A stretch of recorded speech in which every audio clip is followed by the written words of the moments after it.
So a short disclaimer, this is my first lecture in English, so be patient with me. And I took my notes here, so yeah. Hi, I'm Grzegorz Gorecki. I'm a senior game designer at Rage Quit Games. It's a Polish game company based in Kraków, and we are working right now on 3 titles.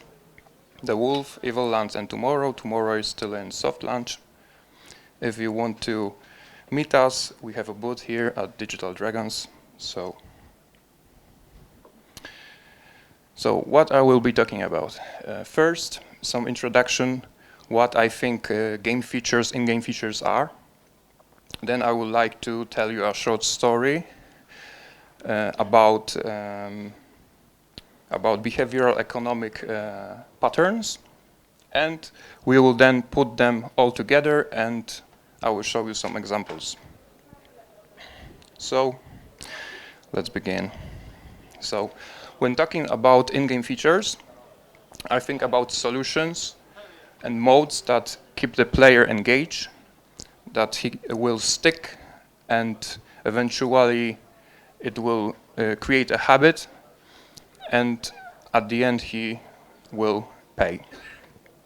So in most cases, if developers want to apply a new feature, they make a research, analyze the market, and then prepare some A/B tests on their gamers to look for the best solutions in the data.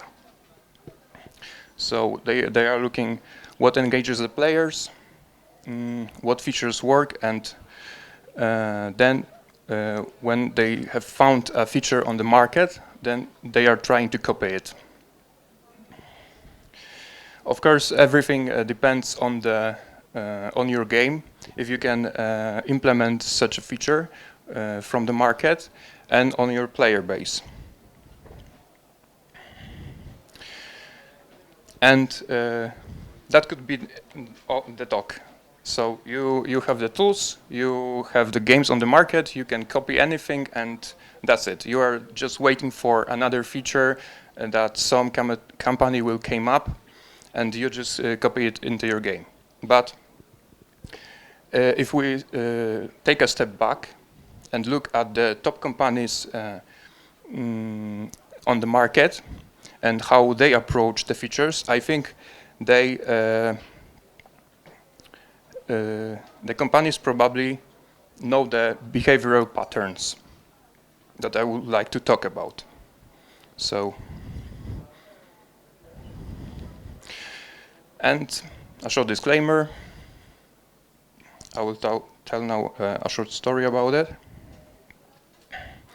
So the story begins like so many others on the top floor on the building with Mr. X reached after several years of developing his business, and right now he is thinking of his next feature he could implement in his game that he has newly released on the market.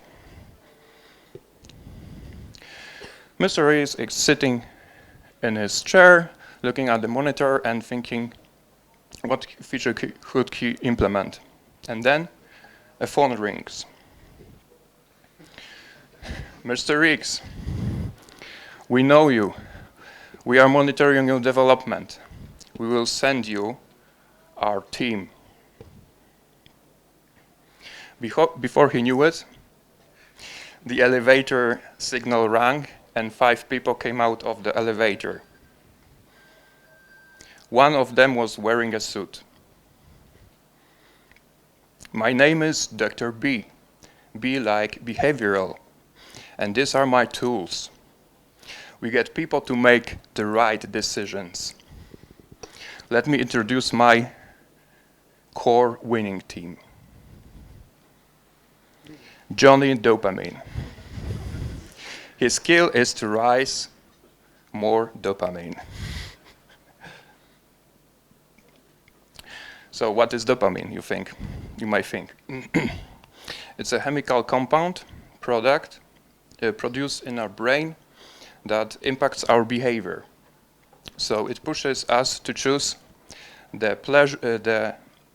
brief pleasures and instant gratifications, like we will choose watching a Netflix series instead of taking a walk, or we would eat chocolate instead of a normal dinner, or just chat or use the social media.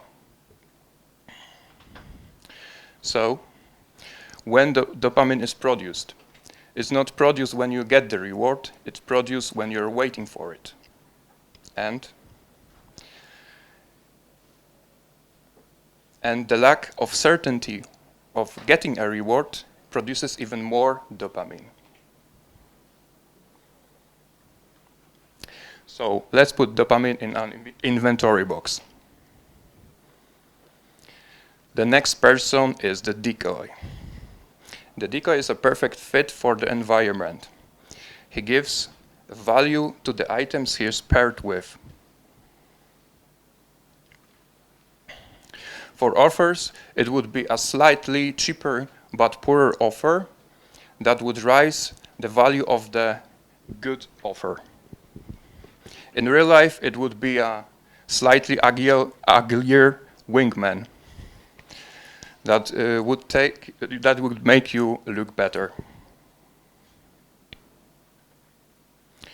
And a real life example of this is a popcorn box.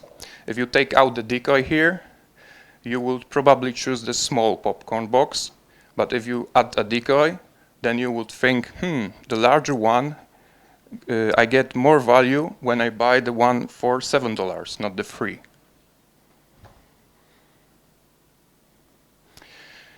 So we put the decoy in an inventory box. Another one is the loss aversion. So he preys on someone, aversion to give something up. So people tend to hold value to items they already own. And the pain of giving something up is twice as high as wanting to get something new.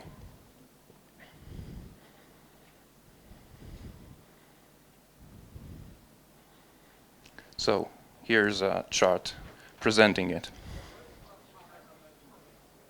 So you just have to offer something for the players in the early stages of the game, and the loss aversion will take care of the rest.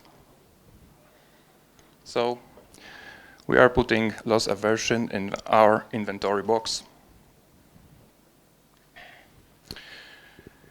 The fourth person here is the peekant. He uses the peak and final moment in experience to make an impact on the user. So what does it mean? The whole experience is calculated based on the peak and end experience of the whole game. So if a person has positive feedback during the game and positive ending the game, then he has a positive experience. If the person has a negative peak during the game but a positive ending, it's still a positive experience for the player, and he would probably come back the next day. But if he has a positive peak during the game and a negative outcome, then he has a negative experience. So he rates the overall experience negatively. So we have our 4 puzzles in our inventory box. Let's put the pieces together. So we choose 2 puzzles from the inventory box, dopamine and peekant. What do we get? We get timed boxes.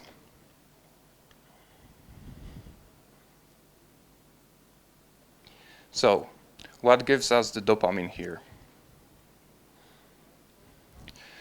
So, firstly, the player is waiting for the reward, so it rises his dopamine.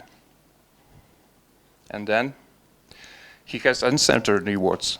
He don't know what he gets. It's all randomized, so he gets even more dopamine here. what gives us here the pick and rule.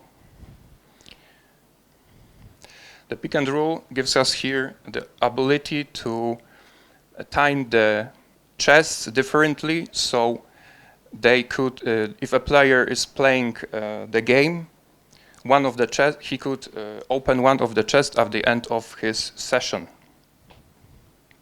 So it could look like this. He starts the game, gets some rewards, then at the start of his session he claims and sends a caravan, and then starts opening a chest. His session takes about 10 minutes, and at the end of the session he wants to quit, but he gets a reward at the end. So his experience is positive, and he may come back tomorrow. Another set of puzzles is loss aversion and decoy. And what do we get when combining these two? We got a pass reward. So what gives us here the aversion pattern? The player gets rewards when playing. He doesn't have to do much. He just plays and the rewards come, the free rewards. But at the same time, he is getting the premium rewards that he cannot get when playing free. He has to pay for them. So he feels that he is losing something when playing.